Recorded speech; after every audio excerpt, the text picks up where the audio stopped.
Welcome back again on my YouTube channel geography with Gaurav में। तो बच्चों, आज बहुत दिनों बाद आपके साथ इंटरेक्शन हुआ है। हेलो फ्रेंड्स, यह वीडियो न केवल बीए सेकंड ईयर बल्कि ज्योग्राफी से और इकोनॉमिक्स टॉपिक से रिलेटेड है। तो उम्मीद करते हैं आप इस वीडियो को साथ के साथ शेयर कर देंगे। और इससे पहले वाली जो हमारी वीडियो है माल्थस का सिद्धांत, उसका भी लिंक डिस्क्रिप्शन में है, आप चाहे तो वहाँ से देख सकते हैं। और हाँ, वीडियो को स्टार्ट करने से पहले हम आपको बता दें कि आप इस चैनल को ज़्यादा से ज़्यादा अपने फ्रेंड्स के साथ शेयर कीजिए और वीडियो को ज़्यादा से ज़्यादा शेयर कीजिए, लाइक कीजिए, कमेंट कीजिए। आपके कोई भी क्वेश्चन है जवाब हम आपका ज़रूर देंगे।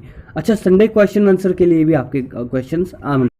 अच्छा, तो आज का वीडियो हम स्टार्ट करें तो सबसे पहले हम आपसे डिस्कशन कर रहे हैं, तो वीडियो को स्किप बिल्कुल भी ना करें। डेविल रिकार्डो का आर्थिक सिद्धांत कब दिया गया था? तो हमारा सबसे अच्छा जो बुक में इसका डिस्क्रिप्शन है वो है पॉलिटिकल इकोनॉमिक एंड टैक्सेशन, जो कि सन 1817 में दिया गया था। क्लियर? चलिए, इस मॉडल यानी जो रिकार्डो ने सिद्धांत दिया था, इसकी जो थीम थी वो प्रोग्रेसिव स्टेट को स्टेशनरी स्टेट में बदलने के लिए दिखाई गई थी। ठीक है? और अर्थव्यवस्था का वृद्धिमान अवस्था से स्थिर अवस्था की ओर दिखाया गया था। अच्छा, आर्थिक विकास की कमी के कारण जो दिखाए गए थे वो क्या थे? जनसंख्या में वृद्धि व भूमि की सीमितता। देखिए, इस पॉइंट को अगर हम समझें तो जनसंख्या बढ़ती है लेकिन हमारे पास जो लैंड स्पेस है वो सीमित तौर पर हमारे पास जो है वो है उपलब्ध है। अच्छा, अब बात करते हैं अंजम्पशन यानी मान्यताएं। इस जो सिद्धांत है इसके अंदर दो सेक्टर दिखाए गए, यानी एक तो कृषि, दूसरा है उद्योग। ठीक है? और जो हमारा तीसरा जो सेकंड पॉइंट है वो है भूमि की मात्रा स्थिर व भूमि की उर्वरकता शक्ति में अंतर। देखिए, हम इस पॉइंट को अच्छे से समझे तो कहीं ना कहीं यह जो सिद्धांत के अंदर दिखाया गया कि भूमि की जो मात्रा है वो सीमित है, और जो सेकंड वो पॉइंट दिखाया गया जो उर्वरक शक्ति है, यानी हम जितना ज़्यादा केमिकल का यूज़ कर रहे हैं उतनी हमारी भूमि की जो उर्वरक शक्ति है वो कम होती जा रही है। अब इस चीज़ को समझिए, यानी हम ऑर्गेनिक जो कृषि करें तो कहीं ना कहीं इसमें थोड़ा सा सुधार हो सकता है। जो फर्टिलिटी है धरती की वो जो कम हो रही है वो बढ़ेगी, क्योंकि ये एक अदर टॉपिक है।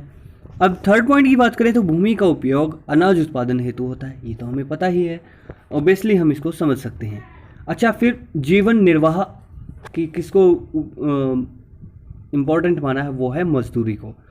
ठीक? फिर है घटते प्रतिफल। घटते प्रतिफल यानी जितनी ज़्यादा जनसंख्या बढ़ रही है उस हिसाब से जो रिजल्ट होते हैं वर्क के वो बहुत ही कम आते हैं। अच्छा, माल्थस का जनसंख्या सिद्धांत। रिकार्डो महोदय का जो सिद्धांत है वो माल्थस के सिद्धांत से प्रभावित था। अब नेक्स्ट पॉइंट है जी पूर्ण प्रतियोगिता यानी यूनिफॉर्म रेट ऑफ प्रॉफिट। ठीक? यानी पूर्ण प्रतियोगिता, हम जानते हैं कि हर सेक्टर में क्या है, कंपटीशन है, चाहे वो कोई भी सेक्टर हो या एग्रीकल्चर सेक्टर हो चाहे अदर सेक्टर हो। एवरीवन, और अब हम बात करें मार्जिनल प्रिंसिपल की, यानी हमें सब पता होता है, यानी जब डेविल रिकार्डो ने अपना सिद्धांत दिया तो शेयर ऑफ रेंट यानी लगान के अंदर जो शेयर होते हैं रेंट के, किराए के, उसमें अपनी अवधारणाएं प्रस्तुत की। अब बात आती है सरप्लस प्रिंसिपल यानी आधिक्य अवधारणा। देखिए, remaining share of wages and profit. देखो, एक तो मार्जिनल होता है, मार्जिनल यानी हम कोई चीज़ होती है उस पर मार्जिन होता है और ये मार्केट के रूल्स होते हैं हालांकि। तो बात आती है सरप्लस मार्जिन। सरप्लस मार्जिन वो होता है यानी कोई XYZ हम चीज़ खरीदें और या फिर उन्हें दोबारा रीसेल करें तो उस पर सरप्लस हमारा जो मार्जिन बने वो होता है। अब आती है हमारे वेज रेट की, wage rate and wage fund. Actually wage rate क्या होती है? वेज रेट होती है हमारी मजदूरी दर, यानी एक दिन की मानकर चले कि किसी मजदूर की मजदूरी दर क्या होती है, वो होती है 450 रुपये एक दिन के। मजदूरी कोष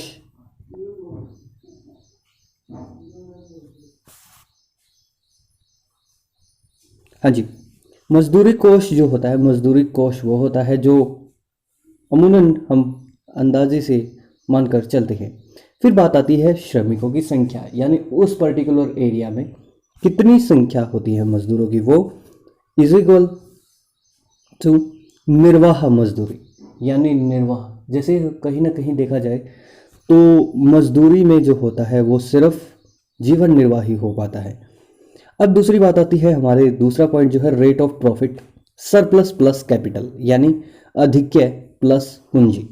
यानी किसी पर्टिकुलर एरिया में मजदूर कम है तो वो सरप्लस मार्जिन उन्हें मिल जाएगा, क्योंकि वो जो रेट है उसी काम को वो ज़्यादा पैसे लेकर वो कर सकते हैं कम लोग, ठीक है। और surplus plus wages is equal to life standard जो है वो बहुत अच्छा व्यतीत होता है। अब बात आती है लाभ दर व मजदूरी में विपरीत संबंध। देखिए, इस पॉइंट को अगर मैं समझाने की कोशिश करूं तो rent is determined by margin and production, both incentive and margin and okay. चलिए, अब जो ये जो पॉइंट है कट चुका है, तो हालांकि इसको हम जिक्र नहीं करेंगे। तो कहीं ना कहीं एक बहुत विपरीत संबंध होता है लाभ की दर में और मजदूरी में, क्योंकि मजदूरी में लाभ की दर तो हालांकि ना के बराबर ही होती है। नेक्स्ट स्लाइड की तरफ अगर आगे बढ़े, model of development. Model of development में क्या होता है, economic growth takes place due to capital consumption, यानी आर्थिक विकास की प्रक्रिया द्वारा, पूंजी संचय द्वारा।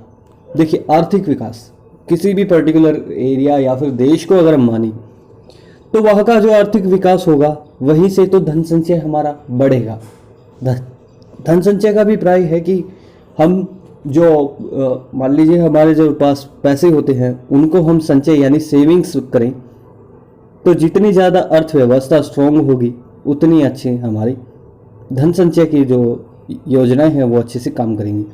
Capital consumption of is by capitalist and through investment, यानी पूंजी संचय पूंजीपति निवेश द्वारा। यानी जो इन्वेस्टर होता है वो सोच समझ के इन्वेस्ट करता है कि इसमें इन्वेस्ट करना चाहिए कि या नहीं, चाहे वो कोई भी कार्य हो, हम इस चीज़ को अच्छे से समझते हैं। नेक्स्ट पॉइंट है जी हमारा, इन्वेस्टमेंट कम फ्रॉम प्रॉफिट्स। ये तो हमें पता है, ये इन्वेस्टमेंट क्या आते हैं, हमारे प्रॉफिट यानी सेविंग्स से निर्भर होती हैं। क्लियर। यह बचत अतिरिक्त भूमिपति तथा पूंजीपति करते हैं, जो लाभ की दर पर निर्भर करता है। देखिए, अतिरिक्त जो बचत होगी यानी हमारे पास सेविंग्स ज़्यादा होंगी।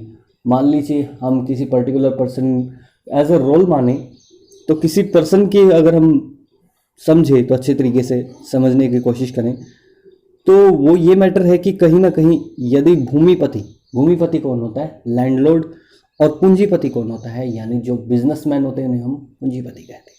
क्लियर। चलिए, profits earn by capitalist and depend on growth of agriculture output food. पूंजीपति का लाभ कृषि उत्पादन दर की वृद्धि दर पर भी निर्भर करता है। देखिए, जो एग्रीकल्चर कमोडिटी होती है, मान लीजिए गेहूं, चावल, मक्का, जो भी होती है, अगर उनके उत्पादन में वृद्धि होगी, इस चीज को समझिए, तो क्या होगा, हमारी जो धन संचय है वो भी बढ़ेगा, प्रॉफिट्स बढ़ेंगे। अब नेक्स्ट स्लाइड की तरफ हम बढ़ते हैं। चलिए, कैपिटल कंजम्पशन या डिपेंड अपॉन टू फैक्टर्स, यानी ये दो फैक्टर पर काम करते हैं। तो बचत करने की क्षमता, मान लीजिए जीवन निर्वाह ही हो रहा है किसी XYZ पर्सन का और वो धन संचय नहीं कर पा रहा है, तो सबसे पहली बात जो होती है बचत करने की क्षमता, यानी डेली वेज या फिर मंथली वेज पर हम कितने रुपए बचा सकते हैं, वो हमारी क्षमता होती है। क्लियर। फिर आती है बचत करने की इच्छा, यानी बचत करने की अगर इच्छा ही नहीं होगी तो बचत करने की क्षमता धरी की धरी रह जाएगी, यानी उसका कोई महत्व नहीं रह जाता। फिर अदर फैक्टर्स, कैपिटल कंजम्पशन यानी टैक्स एंड फ्री ट्रेड। देखिए, जब टैक्स लग जाता है और फ्री ट्रेड होती है, ये दोनों अलग अलग फैक्टर हैं। क्लियर। एक होता है दिखावटी उपभोग पर, एक स्वतंत्र व्यापार पर। दिखावटी उपभोग क्या होता है, देखिए मान लीजिए हम कागजों के अंदर दिखा दे कि हमारे भाई इतने करोड़ों का प्रॉफिट हो रहा है, बट वो प्रॉफिट कहीं दिखे ना, तो वो तो दिखावटी उपभोग हो गया। स्वतंत्र व्यापार यानी वो व्यापार जिस पर किसी का भी नियंत्रण ना हो सिर्फ एक मालिक के सिवाय।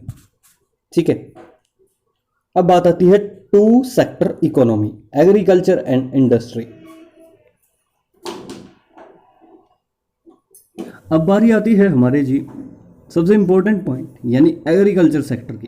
क्लियर, चलिए, as a growth and takes people, चलिए अब हिंदी में बात करते हैं। यानी जो ग्रोथ होती है वो एक स्थान लेती है, demand for food increase and incentive and extensive margin and land increases. देखिए, यानी जब ग्रोथ करने की बात आती है तो वो क्या होती है, जगह लेती है, डिमांड करती है किसकी, जो हमारी फूड की जो उत्पादन दर होती है उस पर, अच्छा इंसेंटिव पर, और दूसरा है हमारा एक्सटेंसिव मार्जिन एंड यानी भूमि बढ़ने पर भी वह क्या करती है, डिपेंड करती है। चलिए अब नेक्स्ट स्लाइड की तरफ हम आगे बढ़े तो कृषि क्षेत्र। अब दूसरे पॉइंट पर हम अगर बात करें, दूसरा पॉइंट है हमारा यानी कृषि में घटते प्रतिफल से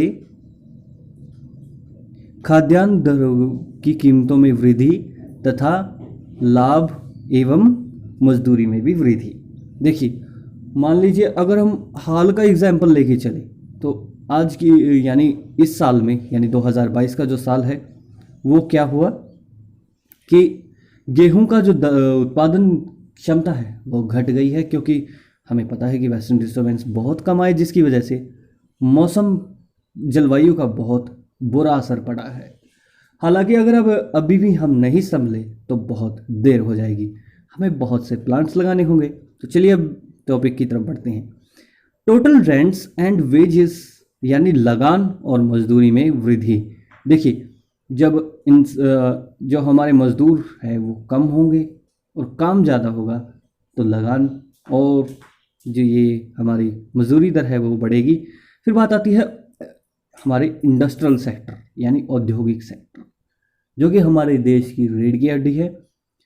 तो इसमें बात आती है rate of profit same in industry and वो एग्रीकल्चर। ठीक, कॉर्न पेड एज वेजेस यानी जो मकई है वो क्या होती है, वेजेस के तौर पर पेड की जाती है। ठीक, with growth and labour input increase total wages increaser. चलिए नेक्स्ट स्लाइड की अगर हम आगे बढ़े, एक सेकेंड, चलिए ओके। तो औद्योगिक सेक्टर की अगर हम बात करें तो चलिए अब बात आती है हमारे आर्थिक विकास के एजेंट की। यानी इसमें 3 एजेंट होते, तो भूमिपति हो गया, दूसरा हमारा पूंजीपति और तीसरा है हमारा श्रमिक। अब बात आती है स्थिर अवस्था की यानी स्टेशनरी स्टेट। तो उम्मीद करते हैं यहाँ आपको लेक्चर बहुत अच्छा लगेगा। इसको साथ के साथ शेयर भी करते रहिए, क्योंकि आप शेयर नहीं करते हैं, शेयर करेंगे तो तभी तो हमारा परिवार बढ़ेगा। तो हमारा एक मोटिव ये भी है कि ज़्यादा से ज़्यादा आप इस वीडियो को शेयर जरूर कीजिए। अच्छा, अब बात आती है पूंजी संचय उत्पादन में वृद्धि। पूंजी संचय जो है यानी कैपिटल इंजेक्शन तभी संभव है जब उत्पादन में वृद्धि हो। ठीक है, फिर आती है more labour is employed, total wages paid increases, population increases. यानी इस पॉइंट के अंदर कहा गया है कि मोर लेबर यानी जितनी ज़्यादा लेबर एम्प्लॉयड होगी उतना ज़्यादा प्रॉफिट बढ़ेगा, पेड जो है यानी जो हमारी मजदूरी दर है वो भी बढ़ेगी, और पॉपुलेशन क्या है, इंक्रीजेस होगी। As a demand for corn increases, inferior land cultivated. यानी इस पॉइंट के अंदर कहा है कि यदि हमारी जो फसल दर है बढ़ेगी और जो हमारी इंफीरियर जो लैंड है वो कल्टीवेटेड होगी, एक्सटेंसिव मार्जिन हमें मिलेगा। नेक्स्ट पॉइंट में कहते हैं जी रेंट्स इंक्रीजेस मार्जिन एक्सपेंड। यानी जो भूमि पट्टे का जो रेंट होता है वो बढ़ेगा तो क्या होंगे, हमारे मार्जिन भी एक्सपेंड होंगे। फिर है जी हमारा third last point, profit investment falls, यानी जो प्रॉफिट और इन्वेस्टमेंट गिरेगी तब क्या होंगे, हमारी ग्रोथ रेट डाउन हो जाएगी।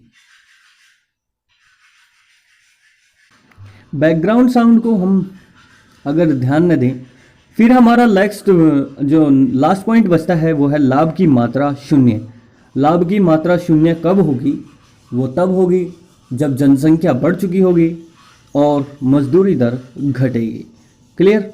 चलिए, this lead of stationery state, यानी जब स्टेज 0 पर आ जाए तो वो क्या होगी, हमारी स्थिर अवस्था होगी। नेक्स्ट स्लाइड की तरफ हम आगे बढ़ें तो इस डायग्राम के अंदर आपको दिखाया गया है N1, N2 और N3। देखिए O3 is veg found. O3 कहाँ पर है हमारा, जस्ट अ सेकेंड, यहाँ से ये जो रेखा जा रही है ये W3 और ये कोई कर्व है, ठीक। चलिए, तो आज की वीडियो में बस इतना ही। उम्मीद करते हैं आपको वीडियो बहुत अच्छा लगा होगा। वीडियो को साथ के साथ शेयर कर दे। अच्छा, ये स्टडी मटेरियल हमारा टेलीग्राम चैनल पर भी उपलब्ध है, आप वहाँ से डाउनलोड कर सकते हैं। यदि आपकी फिर भी कोई समस्या है तो आप लाइव सेशन के लिए आप कमेंट छोड़ सकते हैं। तो मिलते हैं किसी नई वीडियो में किसी नई जानकारी के साथ, तब तक के लिए मेरी इजाज़त दीजिए। जय हिंद, जय भारत।